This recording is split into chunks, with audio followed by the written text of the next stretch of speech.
when this first day of school starts, or really it starts in the summer, you're on a treasure hunt. What stories are you going to find that need to be told? Um, and you have to look at them. It may be about the kid that came off the bench and helped win the championship in football or basketball. It may be a kid that struggled with some kind of a disease and overcame it. It may be the story of someone who's going through some other kind of a personal challenge. I guarantee you, and I love this, I do this in workshops all the time. If I had 20 minutes with anybody out there, I could find a yearbook story in you about you that would be worthy to be covered in the yearbook. And so you got to get out there and talk to people. The people of New York, the Stanton guy that goes out and interviews people, you got to do that. You got to find the stories. What's going on? And it should be like, whoa, guess what I found today about my principal? I mean, I found out we used to do a big press conference thing to teach some writing skills early on in the year. We brought the AD in, and we found out she'd been adopted, and part of her journey to becoming a college level athlete had to do what she got from that. There are teacher stories like that as well. So it's got to be that treasure hunt. What are we going to find that we didn't know about? What are we going to find that didn't happen last year that needs to be covered in the book? So again, I get excited about the writing. I get excited about the coverage. I get excited about all of it. But here's another new thing about Yearbook. You don't have to have a boring 300 word, 2-column story on every spread.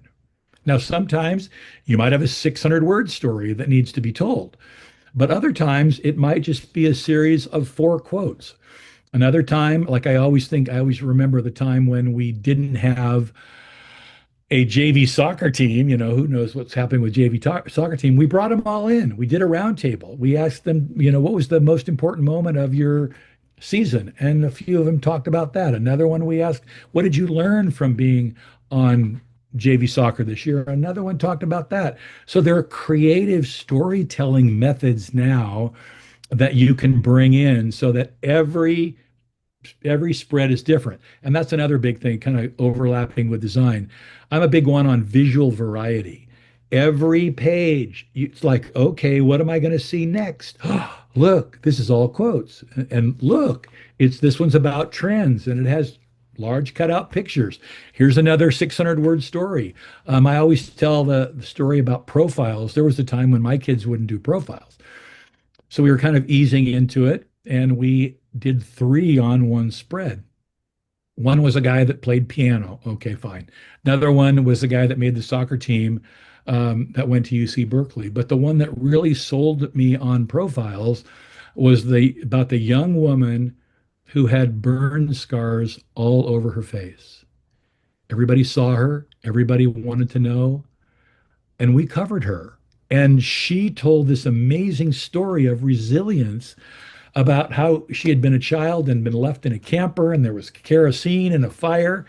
And she was the most positive, upbeat person. We told her story, and everybody else found out about how great she was. And there are tons of stories like that. And they're all about people.